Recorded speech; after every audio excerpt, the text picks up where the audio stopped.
$5 billion की India ने iPhone की एक्सपोर्ट की है। तो इट्स अ ह्यूज इन्वेस्टमेंट। अगर देखा जाए तो पाकिस्तान की पूरी इकोनॉमी इससे चल सकती है।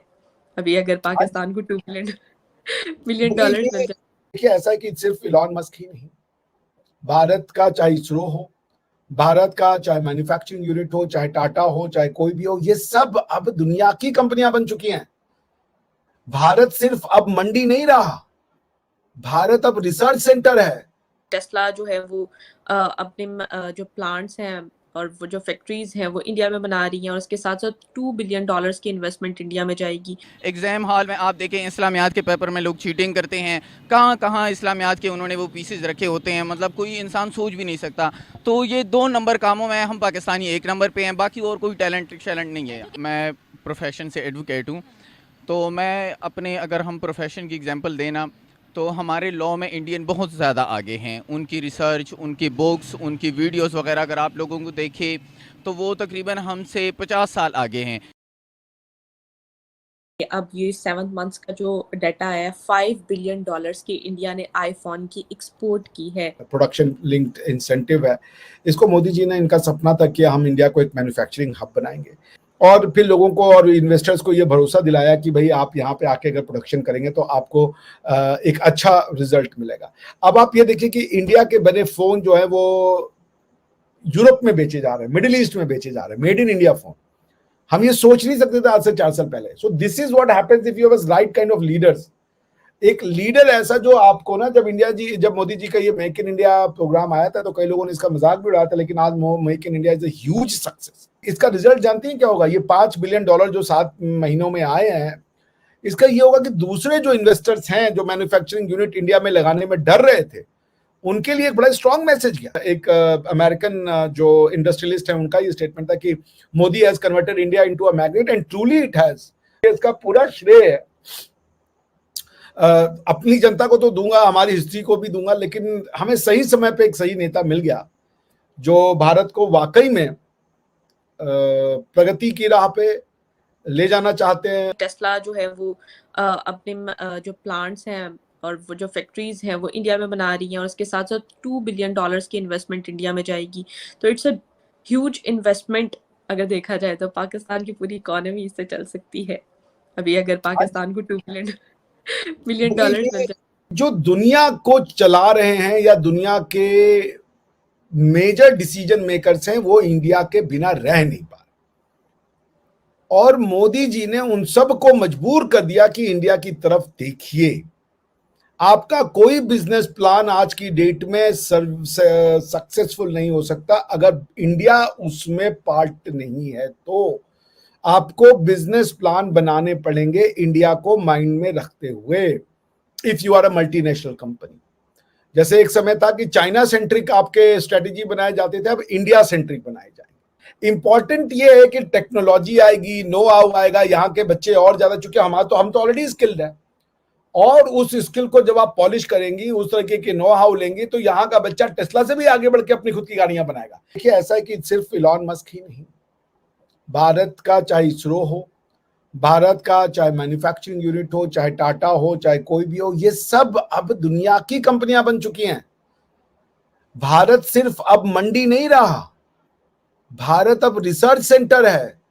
अभी तक जो आप क्या कहते थे कि भारत एक मंडी है, मंडी नहीं रहा, भारत से लोग खरीद रहे हैं। मैं प्रोफेशन से एडवोकेट हूँ, तो मैं अपने अगर हम प्रोफेशन की एग्जांपल देना तो हमारे लॉ में इंडियन बहुत ज़्यादा आगे हैं। उनकी रिसर्च, उनकी बुक्स, उनकी वीडियोस वगैरह अगर आप लोगों को देखें तो वो तकरीबन हमसे 50 साल आगे हैं। इसी तरह वो हर फील्ड में हैं, ठीक है। और दुनिया जो है वो आजकल प्रोफेशनल को देखती हैं, ऐसे लोगों को जिनमें कोई स्किल्स हो, जिनको कुछ आता हो, जो उस इंस्टीट्यूशन को, उस ऑर्गेनाइजेशन को कुछ कंट्रीब्यूट कर सकते हैं।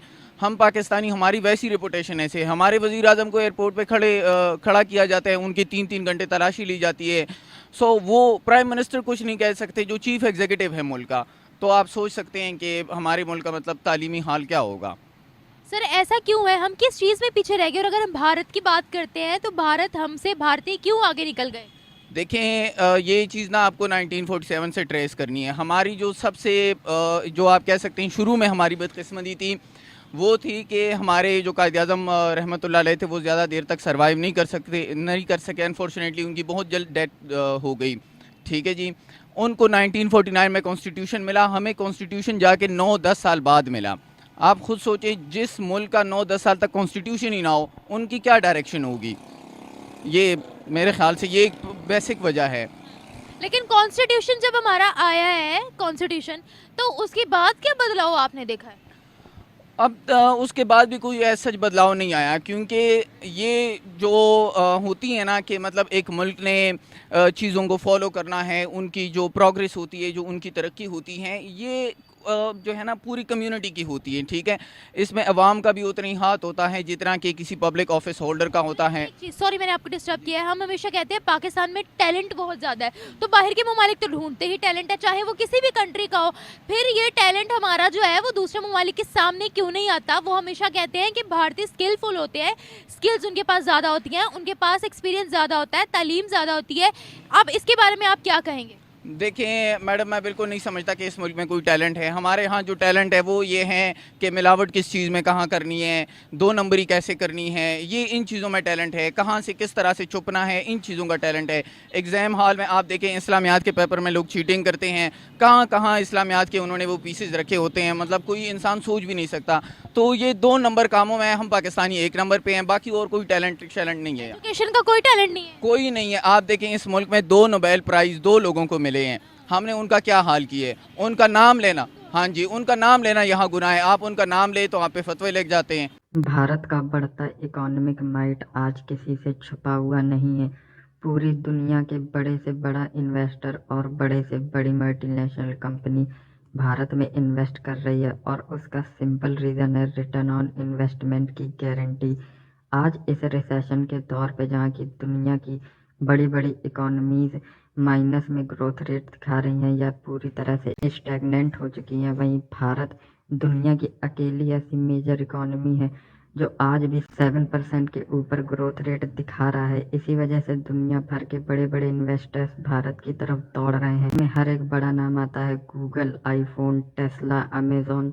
और जो सबसे बड़ी बात है वो ये है कि ये सारी कंपनीज अपने ऑपरेशन फर्दर एक्सटेंड कर रहे हैं भारत में, और आने वाले समय में ऐसा कहा जा रहा है कि टेस्ला का एक बहुत बड़ा शेयर भारत के पास होगा। साथ ही साथ आईफोन मैन्युफैक्चरिंग की 25% की मैन्युफैक्चरिंग सिर्फ भारत में होगी, और आने वाले समय में ये लगभग 50% हो जाएगी, जो भारत को एक बड़ा इकोनॉमिक सुपर पावर बनाने में सहायक होगा। इस पर पाकिस्तानी मीडिया का ये कहना है कि भारत के अंदर जितना इन्वेस्टमेंट हो रहा है वो हमारी पूरी जीडीपी से भी ज़्यादा है, और पाकिस्तानी इस इन्वेस्टमेंट को देखकर काफ़ी ललचा भी रहे हैं, क्योंकि उनके देश में जो आखिरी बड़ी इन्वेस्टमेंट थी वो सीपेक थी, और सीपेक भी बुरी तरह फ्लॉप हो चुका है। सीपेक का काम पूरी तरह से बंद हो चुका है, और उसका रीज़न है पाकिस्तान और चाइना दोनों ही जगह चेक एंड बैलेंसेस का ना होना। साथ ही साथ पाकिस्तान के अंदर करप्शन का जो तूफान है वो रुकने का नाम नहीं ले रहा।